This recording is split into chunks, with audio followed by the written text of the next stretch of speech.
तो hello my dear students and friends. तो आज की वीडियो में हम शुरू करने जा रहे हैं कक्षा 10 की रसायन विज्ञान का पहला चैप्टर रासायनिक अभिक्रिया तथा रासायनिक समीकरण। तो आज की ये वीडियो जो है पहले इस चैप्टर का इंट्रोडक्शन वीडियो होगी। तो इसमें जो है हम पहले इसके बेसिक कॉन्सेप्ट को सीखेंगे, जानेंगे कि छोटी छोटी बातें क्या होती हैं, और आप उनको नोट कर लीजिएगा क्योंकि वो एग्जाम में भी आएंगे और आपको माइंड में रखने के लिए, रिवाइज करने के लिए ईजी होगा। पर देखो, पहले लिखने से ज़्यादा आप समझने में फोकस करना, ठीक है। तो चलो शुरू करते हैं रासायनिक अभिक्रिया तथा रासायनिक समीकरण। तो इसमें सबसे पहले आता है रासायनिक अभिक्रिया। रासायनिक अभिक्रियाएं क्या होती हैं? तो देखो, रासायनिक अभिक्रियाएं वे प्रक्रियाएं होती हैं जिसमें नए गुणधर्मों के साथ साथ नए पदार्थ बनते हैं। रासायनिक अभिक्रिया जैसे हमारे पास दो तत्व हैं, उनके हमने आपस में रिएक्शन कराई, या फिर दो पदार्थ हैं उनके हमने आपस में रिएक्शन कराए, तो एक नया पदार्थ बन गया। तो उसके नए गुणधर्म, जो पहले तत्व के गुणधर्म रहे होंगे वो उसमें नहीं रहेंगे, बल्कि वो रिएक्शन करके दूसरा तत्व बन जाएगा और उसके अलग ही गुणधर्म होंगे, ठीक है। तो इस प्रकार से हम रिएक्शन रासायनिक अभिक्रिया होती है, ठीक है। तो इस अभिक्रिया में क्या होता है, जो पहले परमाणु होते हैं, जो पहले तत्व होते हैं उसके परमाणु होते हैं, उनके बीच में कुछ बॉन्ड बने होते हैं, ठीक है। वो बॉन्ड टूट करके जो नए पदार्थ बनते हैं उनके बीच में दूसरे बॉन्ड बन जाते हैं, ठीक है। इसमें जो है खाली एक तत्व दूसरे तत्व में परिवर्तित नहीं होता, खाली एक उनकी रीअरेंजमेंट होते हैं, पुनर्व्यवस्थित होते हैं एक दूसरे के साथ, ठीक है। और जो है इसमें क्या होता है हमारे पास, और इसमें नए नए गुणधर्म बनते हैं, ठीक है। तो चलो, ये हो गया हमारे पास रासायनिक अभिक्रियाएं। रासायनिक अभिक्रियाएं वे प्रक्रियाएं हैं जिसमें नए गुणधर्मों के साथ साथ नए पदार्थ बनते हैं। चलो अब आगे देखते हैं। रासायनिक अभिक्रिया में परमाणुओं की केवल पुनर्व्यवस्था होती है, ठीक है। तो चलो अब देखते हैं अभिकारक और उत्पाद क्या होते हैं। तो रासायनिक अभिक्रिया में परमाणु की केवल पुनर्व्यवस्था, ये तो हो गया, ठीक है। तो पदार्थ जो रासायनिक अभिक्रिया में भाग लेते हैं वे अभिकारक कहलाते हैं। तो जैसे जिनकी जो हम रिएक्शन कराते हैं वो हमारे पास क्या कहलाते हैं, अभिकारक कहलाते हैं, ठीक है। जिनकी जो हम अभिक्रिया करवाते हैं, जो वो हमारे पास क्या कहलाते हैं, अभिकारक कहलाते हैं। तो सपोज दैट देखो, ए प्लस बी बन के हमारे पास क्या बनना है, ए बी। तो ये हो गया हमारे पास क्या, अभिकारक हो गया हमारे पास, ठीक है। ये हमारे पास अभिकारक हो गए। तो ये क्या हो गया हमारे पास, अभिकारक। थोड़ा लाइट की दिक्कत हो गई है तो इसको बढ़ा लेता हूँ। तो ये हमारे पास, इनको कहते हैं अभी कारक, जिसकी हम अभिक्रिया कराते हैं। और ये हुआ हमारे पास उत्पाद, जो अभिक्रिया करके जो नए नए पदार्थ बनते हैं उनको कहते हैं हम उत्पाद, ठीक है। उत्पाद यानी कि इंग्लिश में कहते हैं हम इसको प्रोडक्ट। और इसको कहते हैं हम रिएक्टेंट। अभिकारक को कहते हैं हम रिएक्टेंट, जो अभिक्रिया करते हैं। तो देखो, पदार्थ जो रासायनिक अभिक्रिया में भाग लेते हैं अभिकारक यानी कि रिएक्टेंट कहलाते हैं, और रासायनिक अभिक्रिया के फलस्वरूप उत्पन्न नए पदार्थ उत्पाद कहलाते हैं। तो देखो, नया पदार्थ क्या बना है, ए प्लस बी करके ए बी बना है, तो ए बी हमारे पास नया पदार्थ हो गया, इसको हम कहेंगे उत्पाद कहते हैं, ठीक है। तो चलो, ये हो गया हमारे पास। अब हम आगे देखते हैं। तो देखो, for example carbon plus oxygen की अभिक्रिया कराई हमने आपस में, तो ये क्या बन गया, CO2 बन गया।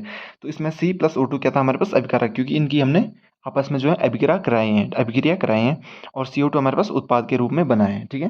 तो चलो अब आगे देखते हैं हम। और एक इंपॉर्टेंट नोट है, मैग्नीशियम एक सिल्वरी व्हाइट धातु है जो विज्ञान प्रयोगशाला में मैग्नीशियम रिबन यानी कि मैग्नीशियम फीता या मैग्नीशियम वायर, मैग्नीशियम तार के रूप में उपलब्ध होती हैं। ये जो है मैग्नीशियम एक धातु है, ये सिल्वरी वाइट टाइप की धातु होते हैं, ठीक है। ये हाईली रिएक्टिव धातु होते हैं, ठीक है। इसलिए जो है ये मैग्नीशियम रिबन या मैग्नीशियम वायर के रूप में प्रयोगशाला में हमारे पास उपलब्ध रहती हैं, ठीक है। तो चलो अब इसमें आगे देखते हैं। ये आप नोट कर लीजिए, ठीक है, क्योंकि ये इसमें जो है ज़्यादा न्यूमेरिकल नहीं है, ज़्यादा सीखने की चीज़ नहीं, ये अभी आपको खाली माइंड में रखने की चीज़ें, कौन सी चीज़ क्या होती हैं, ठीक है। और ये एग्जाम में भी पूछ सकता है आपकी छोटी छोटी बातें। तो अगर ये आप समझ लेंगे तो आपको आगे की चैप्टर जो हैं, अभी आगे के चैप्टर या फिर आगे के कॉन्सेप्ट जो हैं आसानी से समझ आ जाएंगे, ठीक है। तो चलो अब आगे देखते हैं क्या होता है। तो मैग्नीशियम जो है, मैग्नीशियम को गर्म करने पर वो वायु में उपस्थित ऑक्सीजन के साथ क्रिया करके जलकर मैग्नीशियम ऑक्साइड बना लेता है, ठीक है। जो अगर हम जो है मैग्नीशियम को वायु में उपस्थित ऑक्सीजन के साथ इसकी रिएक्शन कराते हैं तो वो जल जाता है, ठीक है। और जलने के बाद क्या करता है, मैग्नीशियम ऑक्साइड का पाउडर फॉर्म कर लेता है, ठीक है। मैग्नीशियम ऑक्साइड का सफ़ेद पाउडर बनाते हैं, ये वाइट पाउडर होता है, ठीक है। इसमें एनर्जी भी निकलती है, ठीक है। तो देखो, रासायनिक अभिक्रियाओं के उदाहरण अब देखते हैं हम। रासायनिक अभिक्रियाओं के उदाहरण, कितने प्रकार के उदाहरण होते हैं, ठीक है। तो अपने अपने अपने घरों में देखो, दूध से दही बनती है, ठीक है। ये भी एक रासायनिक अभिक्रिया का उदाहरण है। भोजन का पकना, ये एक बहुत अच्छी रासायनिक अभिक्रियाओं का उदाहरण है। नॉर्मल जो आप अपनी रियल लाइफ में देखते हैं, भोजन का पचना, ठीक है। भोजन कैसे पचता है हमारे पेट में, भोजन, ये भी एक कुछ एंजाइम्स होते हैं, वो भोजन को पचा लेते हैं, कुछ रिएक्शन होती है, ठीक है, तब भोजन पच जाता है। श्वसन की प्रक्रिया, हम जैसे सांस लेते हैं, ये भी एक प्रक्रिया है, ठीक है। लोहे में जंग लगना, वेरी इंपॉर्टेंट, लोहे में जंग कैसे लगता है, ये भी एक रासायनिक अभिक्रिया है, ठीक है। इनको आगे पढ़ेंगे, मैं अभी आपको खाली बता रहा हूँ कि क्या क्या चीज़ें कैसे होती हैं। ईंधनों का जलना, ईंधन जैसे जलते हैं, जैसे हमने डीजल डाल दिया गाड़ी में तो गाड़ी चल रही है, ठीक है, कैसे चल रही है वो, तो देखिए इत्यादि अभिक्रिया के रासायनिक अभिक्रियाओं के उदाहरण है। ठीक है, तो चलो अब हम आगे देखते हैं। ये तो एग्जांपल्स हो गए रासायनिक अभिक्रियाओं के। अब आगे देखते हैं हम। अब आते हैं हमारे पास रासायनिक अभिक्रियाओं के अभिलक्षण, कैरेक्टरिस्टिक ऑफ केमिकल रिएक्शंस। इसका मतलब है कि अभिलक्षण क्या होते हैं कि दो चीज़ों के हमने, दो या फिर तत्वों या फिर दो पदार्थों के हमने रिएक्शन कराए, तो उनमें से क्या ऐसा गुण होगा उनका कि हमको पता लगेगा कि ये रिएक्शन हो रही है, तो इसको कहते हैं हम अभिलक्षण कहते हैं। ठीक है, इसको उन तत्वों का या फिर पदार्थों का अभिलक्षण कहेंगे हम। ठीक है, तो देखो, तो चलो शुरू करते हैं। रासायनिक अभिक्रिया के प्रमुख अभिलक्षण निम्न प्रकार से हैं। ठीक है, इसके ये हैं, मैंने 5 अभिलक्षण दिए हैं, ये आपको याद रखना क्योंकि ये आपको एग्जाम में पूछ सकते हैं। ठीक है, बिल्कुल ये कि रासायनिक अभिक्रियाओं के अभिलक्षण क्या क्या होते हैं। रासायनिक अभिक्रियाओं के प्रमुख अभिलक्षण ये है, गैस का निकलना, इवोल्यूशन ऑफ गैस, कि जैसे कोई हमने रिएक्शन करा दी तो उसमें गैस निकल गई, तो उसका हमको कैसे पता चला कि गैस निकल गई, तभी तो पता चला कि रासायनिक अभिक्रिया हुई है। तो ये देखो, गैस का निकलने से भी हमको पता चलता है कि रासायनिक अभिक्रिया हुई है। अवक्षेप का बनना, रंग में परिवर्तन होना, ताप में परिवर्तन होना और अवस्था में परिवर्तन होना, ये 5 टाइप से हैं केमिकल केमिकल अभिक्रियाओं के, रासायनिक अभिक्रियाओं के कैरेक्टरिस्टिक या फिर अभिलक्षण है। ठीक है, तो एक वन बाय वन हम इसको डिटेल में देखते हैं कि क्या कैसे क्या होता है। अवक्षेप अभी आपको मेरे को पता है, समझ नहीं आ रहा अवक्षेप क्या होता है। Formation of precipitate. ठीक है, तो अब मैं आपको पहले इसके बारे में समझाता हूँ। इसको पढ़ने से पहले, अवक्षेप के बारे में पढ़ने से पहले इसके बारे में बता दूंगा मैं आपको। ठीक है, तो चलो शुरू करते हैं हम गैस के निकलने से। ठीक है, तो चलो शुरू करते हैं। तो इसमें पहले हमारे पास गैस का निकलना, इवोल्यूशन ऑफ गैस। तो जब देखो, कुछ रासायनिक अभिक्रियाएं जो हैं गैस के निकलने से अभिलक्षित होती हैं। ये मैंने आपको पूरे नोट्स बना के दे रखे हैं, ये आपको नोट्स में इजी हो गए, इसको उतार लो आप, बहुत इजी नोट्स हैं। ठीक है, बहुत इंपॉर्टेंट नोट्स में है, बहुत आसानी होगी आपको एग्जाम में प्रिपरेशन करने की। तो कुछ रासायनिक अभिक्रियाएं गैस के निकलने से अभिलक्षित होती हैं, यानी कि जैसे हमने कुछ रासायनिक अभिक्रिया कराई। ठीक है, तो अभिक्रिया कराने के बाद गैस निकल गई, तो इसका मतलब हुआ, इसका एक लक्षण हो गया कि गैस निकल गई, तो इससे हमको पता लगा कि अभिक्रिया हुई है यहाँ पे। तो देखो सपोज दैट, इसका एग्जांपल देखो, जब जिंक के दाने यानी या फिर जिंक के टुकड़े, जिंक एक धातु होती है जिसको हम कहते हैं जस्ता, हिंदी में कहते हैं हम जस्ता। ठीक है, तो जिंक या फिर जिंक के दाने या फिर जिंक के टुकड़े, जब जिंक के दाने जब तनु सल्फ्यूरिक अम्ल के साथ क्रिया करते हैं, ठीक है, तो जो है हाइड्रोजन गैस के बुलबुले उत्पन्न होते हैं। इसलिए जिंक और तनु सल्फ्यूरिक अम्ल के बीच रासायनिक अभिक्रिया हाइड्रोजन गैस के निकलने से अभिलक्षित होती है। तो देखो इसका मतलब हुआ क्या, जब जिंक के दाने हम तनु सल्फ्यूरिक अम्ल के साथ क्रिया कराते हैं या फिर तनु सल्फ्यूरिक अम्ल के विलयन में डालते हैं, तो तनु अम्ल क्या होते हैं या फिर तनु सल्फ्यूरिक अम्ल, तनु अम्ल वो होते हैं जिसमें पानी की मात्रा ज़्यादा होती है, जिस अम्ल में हम पानी मिला करके उसको तनु कर देते हैं। ठीक है, उसको हम कहते हैं तनु अम्ल। और तनु सल्फ्यूरिक अम्ल को सेम, तनु सल्फ्यूरिक अम्ल जो है पानी ज़्यादा होगा जिसमें। ठीक है, जिंक के दाने में एक बीकर में उस तनु सल्फ्यूरिक अम्ल का विलयन लेंगे, उसमें जिंक के दाने डाल देंगे, तो ये रिएक्शन करेगा और हाइड्रोजन गैस के बुलबुले निकल जाएंगे इसके ऊपर। ठीक है, तो देखो, जिंक दाने जब तनु सल्फ्यूरिक अम्ल के साथ क्रिया करते हैं तो हाइड्रोजन गैस के बुलबुले उत्पन्न होते हैं। इसलिए जिंक और तनु सल्फ्यूरिक अम्ल के बीच रासायनिक अभिक्रिया हाइड्रोजन गैस के निकलने से अभिलक्षित होती है। इन दोनों के बीच रासायनिक अभिक्रिया का पता कैसे लगता है कि जो है हमारे पास हाइड्रोजन गैस निकल गई, तो हमको पता लग गया कि रासायनिक अभिक्रिया हुई है। तो ये हो गया हमारा गैस का निकलना, इवोल्यूशन ऑफ गैस। अब दूसरा बात करते हैं हम अवक्षेप का बनना, फॉर्मेशन ऑफ प्रिसिपिटेट। ठीक है, तो मैंने बोला था इससे शुरू करने से पहले अवक्षेप को जानेंगे। अवक्षेप क्या होता है, तो देखो, अवक्षेप जो है यह एक ठोस उत्पाद होता है जो रासायनिक अभिक्रिया के दौरान विलयन से पृथक हो जाता है। तो देखो, जो रासायनिक अभिक्रिया हो गई हमारी हो गई, तो जो वो शेष बचता है उसको हम अवक्षेप कहते हैं। ठीक है, वो एक ठोस होता है या फिर ठोस होता है, विलयन से हम अलग कर देते हैं। ठीक है, हमने जैसे कोई रासायनिक अभिक्रिया कर दी और जो लास्ट में बच गया रिएक्शन के बाद उसको हम अवक्षेप कहते हैं। ठीक है, तो अवक्षेप का बनना, फॉर्मेशन ऑफ प्रिसिपिटेट। ठीक है, तो चलो अब देखते हैं फॉर्मेशन ऑफ प्रिसिपिटेट। तो देखो कहाँ तक है ये, हाँ यहाँ पे तक। तो अवक्षेप का बनना, कुछ रासायनिक अभिक्रियाएं जो है अवक्षेप के बनने से अभिलक्षित होती हैं, यानी कि जैसे रिएक्शन हो गई, लास्ट में कुछ बच गया तो हमको देखा कि ये बच गया है, ये कैसे बच गया है, तो हमको लगता है कि रासायनिक अभिक्रिया हुई। तो कुछ रासायनिक अभिक्रिया जो है अवक्षेप के बनने से अभिलक्षित होती है। फॉर एग्जाम्पल, जब पोटेशियम आयोडाइड विलयन, पोटेशियम आयोडाइड का एक विलयन होता है, ठीक है, ये विलयन होता है, वो जब लेड नाइट्रेट के विलयन में मिलाया जाता है तो लेड आयोडाइड का पीला अवक्षेप बनता है, तो पीला अवक्षेप बनता है इसका। ठीक है, लेड यानी कि सीसा, लेड नाइट्रेट। ठीक है, अभी मैं आपको इनके फॉर्मूले यानी कि सूत्र नहीं बता रहा हूँ, क्यों, क्योंकि मैं अभी आपको खाली बता रहा हूँ कि ये रिएक्शन होती क्या है। ठीक है, बाद में आपको मैं सब चीज़ बता लूँगा, जब हम केमिकल इक्वेशन से शुरू करें, रासायनिक समीकरण से शुरू करेंगे, तो आपको मैं वहाँ से सब चीज़ बता लूँगा। बस मैं अभी आपको एग्जांपल बता रहा हूँ कि ये कोई आपको पूछे, सर अगर क्लासेस में पूछे या फिर एग्जाम में आ जाए तो आप बता सके कि ये होता है। ठीक है, तो जब पोटेशियम आयोडाइड विलयन को लेड नाइट्रेट के विलयन में मिलाया जाता है, विलयन यानी कि घोल होता है, ठीक है, विलयन तो पता ही होगा आपको, तो लेड आयोडाइड का पीला अवक्षेप बनता है। ये आपको याद रखना है। इसके एग्जाम्पल एक एक बता रहा हूँ मैं आपको, तभी यानी दो तीन नहीं बता रहा हूँ कि एक बता रहा हूँ कि आपको आसानी से याद रहे, सरल सरल वाले। तो लेड आयोडाइड का पीला अवक्षेप बनता है। अथवा पोटेशियम आयोडाइड और लेड नाइट्रेट के बीच रासायनिक अभिक्रिया लेड आयोडाइड के पीले अवक्षेप के बनने से अभिलक्षित होती है, ठीक है। इसका मतलब क्या हुआ? अथवा पोटेशियम आयोडाइड और लेड नाइट्रेट के बीच में जो अभिक्रिया हुई वो कैसे पता चलते हैं? जब हमारे पास लेड आयोडाइड का पीला अवक्षेप प्राप्त होता है तब हमको लगता है कि रासायनिक अभिक्रिया हो चुकी है, ठीक है, क्योंकि पीला अवक्षेप हमको प्राप्त हो गया है इसका लास्ट में। तो ये होता है अवक्षेप का बनना। अब बात आती है हमारी तीसरे की, रंग में परिवर्तन होना, चेंज इन कलर। तो उसको भी देखते हैं, ठीक है।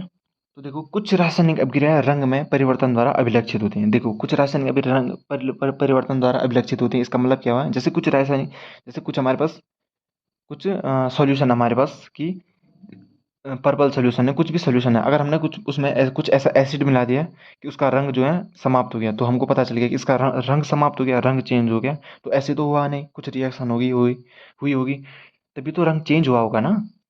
तो रंग चेंज हुआ तभी हमको पता चला कि रासायनिक अभिक्रिया हुई है। तो इसका एक ये अभिलक्षण हो गया। तो देखो, जब साइट्रिक अम्ल पोटेशियम परमैंगनेट विलयन के साथ क्रिया करते हैं, पोटेशियम परमैंगनेट विलयन आप अपने, अगर हम आपके स्कूल में लैब होगा तो उसमें देख सकते हैं आप। पोटेशियम परमैंगनेट विलयन पर्पल टाइप का होता है, बैंगनी, पर्पल यानी कि जामुनी रंग, ठीक है, जामुन का जैसे रंग होता है, बैंगनी टाइप का, ठीक है।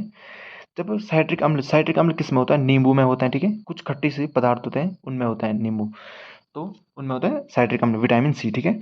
जब साइट्रिक अम्ल पोटेशियम परमैंगनेट विलयन के साथ क्रिया करते हैं तो पोटेशियम परमैंगनेट विलयन का बैंगनी या जामुनी रंग यानी कि पर्पल रंग विलुप्त हो जाता है और वो रंगहीन हो जाता है। रंगहीन यानी कि उदासीन हो जाता है। उदासीन क्या हुआ?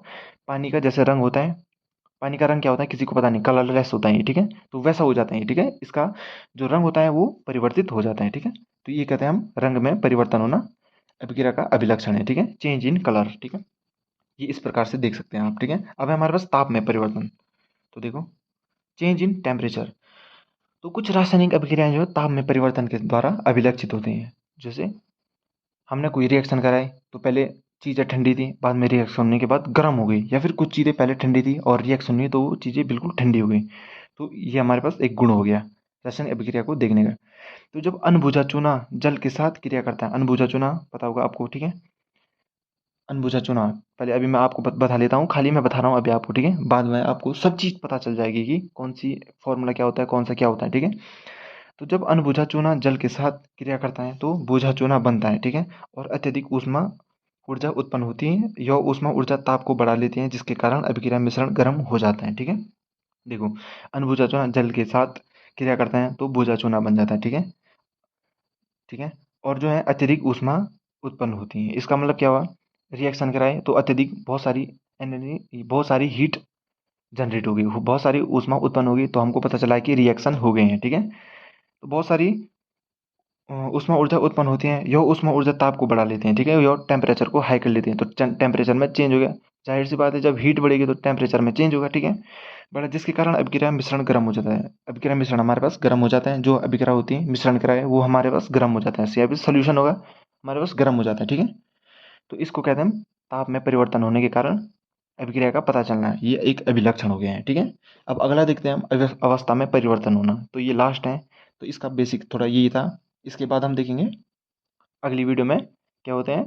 इसके अगली वीडियो से हम जो है बिल्कुल कॉन्सेप्ट को जारी करते हुए आगे बढ़ेंगे, ठीक है। तो मैं अभी आपको खाली इसके एग्जांपल्स यानी कि इसके वो बता रहा हूँ बेसिक कॉन्सेप्ट्स, ठीक है। तो इनको आप नोट कर लीजिए, ये इस चैप्टर की जो है बेस है, ठीक है। तो चलो, अब क्या है हमारे पास लास्ट है, अवस्था में परिवर्तन होना, चेंज इन स्टेट। तो अब है अवस्था में परिवर्तन, चेंज इन स्टेट। तो कुछ रासायनिक अभिक्रियाएं अवस्था में परिवर्तन द्वारा अभिलक्षित होती है। जैसे जब देखो, आपने देखा हो मोमबत्ती जलाई, हमारे घर में मोमबत्ती होती है, ठीक है, कैंडल है कोई, तो अगर हम उसको जलाते हैं, अगर हम उसको जलाए उजाला करने के लिए, ठीक है, तो वो मोमबत्ती गल गई, तो गल के उसकी अवस्था में परिवर्तन होगी। ऐसे तो नहीं मोमबत्ती जला दी वो जलती रह गई, जल ही रही, खत्म ही नहीं हो रही, ऐसे तो नहीं। वो खत्म हो जाती हैं, एक टाइम पे गल जाती हैं, फिर उसकी अवस्था में परिवर्तन हो जाता है, गल गल के उसको क्या हो जाती हैं, लिक्विड फॉर्म में बन जाती हैं। तो गलती है ना, तो लिक्विड फॉर्म में गलती हैं। और कुछ जैसे मोमबत्ती जैसे बंद हो जाती है, लास्ट में बुझ जाती हैं, तो अजीब सी स्मेल टाइप की आती है, वो कार्बन डाइऑक्साइड, ठीक है, वो कार्बन डाइऑक्साइड बन निकलती हैं। जैसे आपने देखो, बुझती नहीं, जब जलती भी है वो कार्बन डाइऑक्साइड ही प्रोड्यूस करती हैं, ठीक है। तो देखो, जब मोम को जलाया जाता है मोमबत्ती के रूप में, ठीक है, मोमबत्ती के रूप में, तो जल और कार्बन डाइऑक्साइड बनते हैं, ठीक है। तो जल और जल का मतलब यहाँ पे लिक्विड का मतलब है, ठीक है। तो वो मोम जो है लिक्विड की उसमें फ्लो होता है, ठीक है, बहता है। कार्बन डाइऑक्साइड बनते हैं। अब मोम जो है एक ठोस है, जल एक द्रव है, जबकि कार्बन डाइऑक्साइड एक गैस है। तो देखो, मोम एक ठोस होता है, मोम एक ठोस होता है, जल एक द्रव होता है, जल एक लिक्विड होता है, ठीक है। जब कार्बन डाइऑक्साइड एक गैस होता है, गैस होती है। इसका ये बोलने का मतलब ये हुआ कि मोम की दहन अभिक्रिया के दौरान भौतिक अवस्था ठोस, जो मोम की दहन अभिक्रिया होते हैं वो ठोस होता है। वो उसकी भौतिक फिजिकल स्टेट जो है ठोस में होता है। जैसे ये पेन ठोस है, हम इसको गला देंगे तो ये पानी लिक्विड फॉर्म में बहना चालू हो जाएगा जब तक ये गर्म होगी, ठीक है। तो एक टाइम के बाद ये लिक्विड भी सॉलिड हो जाएगा, ठीक है। तो देखो, दहन अभिक्रिया के मोम की दहन अभिक्रिया के दौरान भौतिक अवस्था ठोस, जो ठोस था हमारे पास, से द्रव और गैस में परिवर्तित हो जाते हैं। जो द्रव और कुछ गैस निकल गई जल की हमारे, उसकी उसमें परिवर्तित हो जाती हैं। तो देखो, मोमबत्ती के मोम की अम, दहन की अभिक्रिया ठोस से द्रव और गैस अवस्था में परिवर्तन द्वारा अभिलक्षित होती है, ठीक है। मोमबत्ती का जो मोम होता है उसकी जो दहन की अभिक्रिया होती है वो ठोस ठोस से द्रव और द्रव से गैस अवस्था में परिवर्तन द्वारा अभिलक्षित होती है, ठीक है। तो ये हमारे पास हमारे पास रासायनिक अभिक्रियाओं के प्रकार, अभिलक्षण हो गए। हमारे पास रासायनिक अभिक्रियाओं के अभिलक्षण होते हैं, ठीक है। अब जो है इसकी आगे लेक्चर में हम डिस्कस करेंगे। शुरू से ये तो बेसिक था, आपका इंट्रोडक्शन था, ठीक है। ये होता है इस चैप्टर का इंट्रोडक्शन था। अब जो है मेन चैप्टर, अब जो है इसका आगे शुरू होगा। कहाँ से? केमिकल इक्वेशन से, रासायनिक समीकरणों से हम शुरू करेंगे। समीकरण संतुलित करना सीखेंगे और आगे ऊष्माक्षेपी, ऊष्माशोषी, एंडोथर्मिक, एक्सोथर्मिक रिएक्शंस के बारे में देखेंगे हम, ठीक है। तो चलो आज के लिए इतना ही। तो इसके जो मैंने दिखाया आपको पूरा, इसके नोट्स बना लीजिए। पूरा बताया मैंने आपको, ठीक है, वीडियो में लिख लिए लिख लीजिए और नोट्स बनाना चालू कर लीजिए, ठीक है। तो चलो आज के लिए इतना ही, मिलते हैं अगली वीडियो में, ठीक है। Thank you, all the best.